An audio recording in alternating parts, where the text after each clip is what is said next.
I think it's a really good discipline to always be using my own experience as a touchstone, because if I'm giving you advice, Eric, I can give you advice all day long. I got a million ideas of things that are going to work for you. And there's a lot of things that are going to sound good on paper, but when you try them out, you may find that they don't work the way they're supposed to.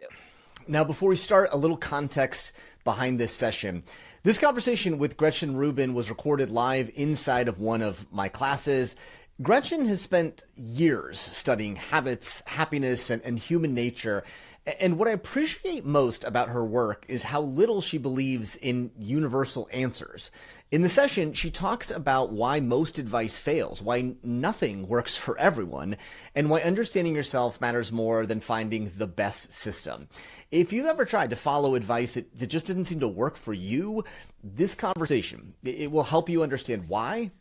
And really, our group of memoirists who I'm teaching, and so many of them were like, geeking out, getting the chance to chat with you as someone who's done that one. Did you ever envision that you would be, having, I know your first books were not in this way. Did you ever expect to be, this is sort of known as a storyteller of your own story and teach her through it?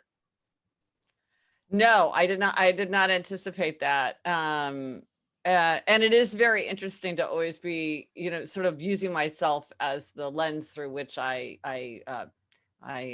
tell my stories and kind of deliver information. It's an interesting discipline. I think you put your finger on something that's absolutely essential. And I think about that question all the time.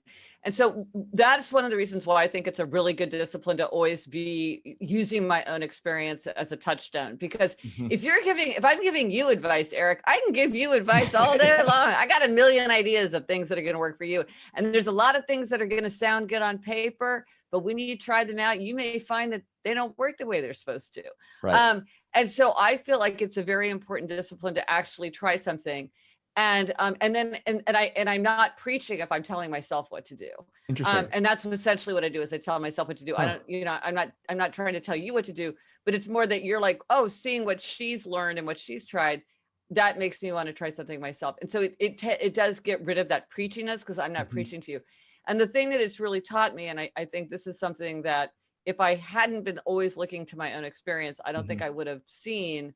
And I think many kind of experts fall into this trap, which is thinking that something works for everyone. Yeah. This is an excellent tool that will work for everyone, but it doesn't. And when you start trying things, you realize, well, you can tell me about the gratitude journal all you want. You can show me all the studies, but I'm just here to tell you that my gratitude journal was deeply annoying to me, and it did not boost my gratitude, because that was my experience. Yeah. And so it forces you to grapple with the kind of the complexity of human nature, because you can't just make these statements. You find a way to balance it, or just be authentic? When I wrote my book Better Than Before, I had the 21 strategies of how to make and break your habits. And people would often say to me, just give me the 3 big ones. And I'm like, right. I can't give you the 3 big ones because I don't know you. Yeah. You have to decide which are the 3 big ones for you. And some of these work sometimes, but not other times. And you may be in a period like that, or you may not be. And so I sort of have to remind people, and often you can do that with an example. I'm like, well, some people are morning people and some people are night people. And that's a real thing. And people get that. We know morning people and night people. Right. So you may say, when I have my 4 Tendencies framework where I might say, well, an obliger needs accountability, but a rebel doesn't. Well, you don't know what I'm talking about unless I take you deep into that. But right. Morning people, night people, or something like simplicity lovers and abundance lovers. People can they're like, oh yeah, I know what you're talking about. Because and so then they start to see that maybe things have to be a bit more customized than we've been led to believe. How do you balance that of, well, this is already in my blog, how do I put that in the book? Is there a way that you make that being public enough, but not sharing everything? Have you figured that navigation out? Well, it's funny. A lot of people assume that my book came out of my blog, but my blog came out of my book.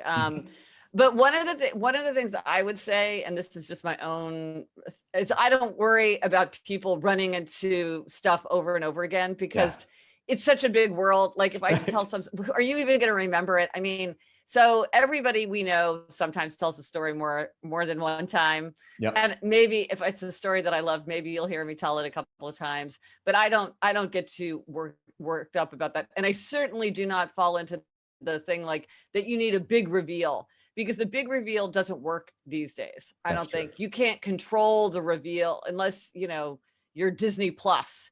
Right. You can't control a big reveal. Yeah. So you're better off having the constant opportunity to catch someone's. What have you found for people who are enduring in these creative pursuits about helping them prepare to do it or to sort of make time for it along the way? Well, are you talking about like the challenge of like actually getting work done? Yeah. Yeah. Okay. Yeah. Okay, so I'm going to give a little bit of a longer answer here because I think I need to get into like this, which is so juicy. Okay, when we're trying to get ourselves to do something, we have an inner expectation. So I'm trying to write a book called Power, Money, Fame, Sex in my free time. Mm-hmm. I don't have an agent. I don't have an editor. I don't have a contract. I just want to do that myself. Mm-hmm. That's an inner expectation. Then Mm-hmm. there are outer expectations, a work deadline, a request from a friend, something coming to us from the outside. So this is a personality framework that I came up with called the Four Tendencies, and it divides people into upholders, questioners, obligers, and rebels. Mm-hmm. And this has a tremendous amount of significance if you're trying to get yourself to do something. Right. So upholders readily meet outer and inner expectations. They meet the work deadline. They keep the nearest resolution without much fuss. They want to know what other people expect from them, but their expectations for themselves is just as important. So their motto is discipline is my freedom. Then there are questioners. Questioners question all expectations. They'll do something if they think it makes sense. So they have an inner standard. When you think about that, like once you identify yourself, and I think that's the biggest thing, like once you know, then you can start to operate in it. How do you do that to take that to accomplish something big and meaty? And I think that's one of the things that's so interesting about this group is they're doing something hard. And there's a lot of like, it's usually what's in between your ears. That's the hard part. It's not the work part, but like that. Do you find different things that work for different people to help them be able to attack something substantial and challenging? Absolutely. So like to use the tendencies, like if you're an upholder, it's really helpful to like use a to-do list, use a calendar. If it's on the calendar, it's going to get done. So you want to be very clear about what you're asking of yourself. And you want to say like, I plan to get up at 5:30 every day and I will write from 6 to 8. And like, that's what I'm going to do. And that's on the calendar. And like, and if anything, upholders can become too rigid. So it's like, oh yeah, I'm on spring break, but I still am going to write for my 2 hours, which is absolutely what I do. Yeah. Questioners, it's like, have you set things up in the way that feels right for you? Or do you feel like you've got everything efficient? Like, are you convinced because questioners can sometimes have analysis paralysis, which is when their desire for perfect information can make it hard for them to move forward or to make a decision. So you can imagine for a writer, it's like, should I use Scrivener? Like maybe I need to do more research on that. And they get kind of paralyzed on this sort of question of efficiency. Yeah. So you might have to use deadlines, you might have to use limits, use trusted authority to move forward because you don't want to get caught in that. Or like they might be writing a book and they just get so entranced by the research that they can't actually write the book because they're like, but there's something more I could learn about World War II. It's like, yeah, you've got to stop at some point.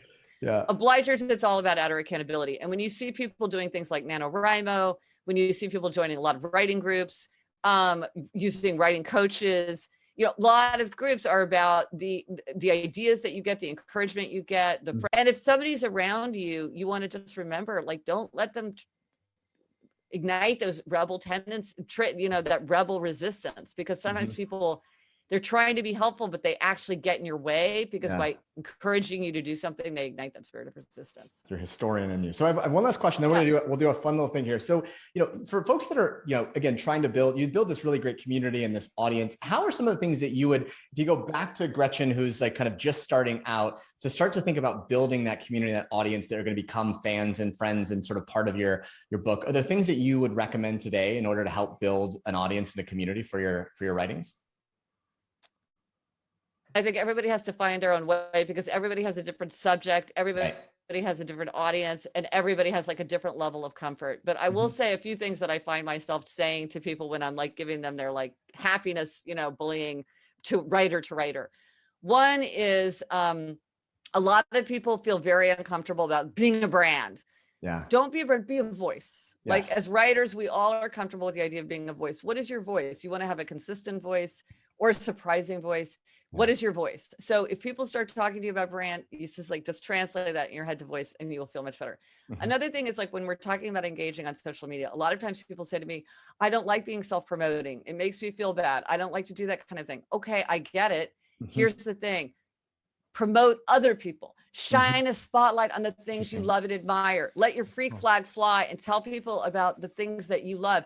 Everybody's looking for great books to read and great podcasts to listen to and great TV and great movies and great art and great exhibits. Everybody's looking for that. And you can shine a spotlight on other people. It's good karma. And it's also, it's something that is attractive to people. And also you're showing yourself your own voice by the things that you identify. I happen to love children's literature and young adult literature. I talk about it all the time. Now, it's not of interest to a lot of people, but it's very interesting to me. And there's a certain number of people to who really share my passion for it. It is possible. Right. You got to talk about what you've done.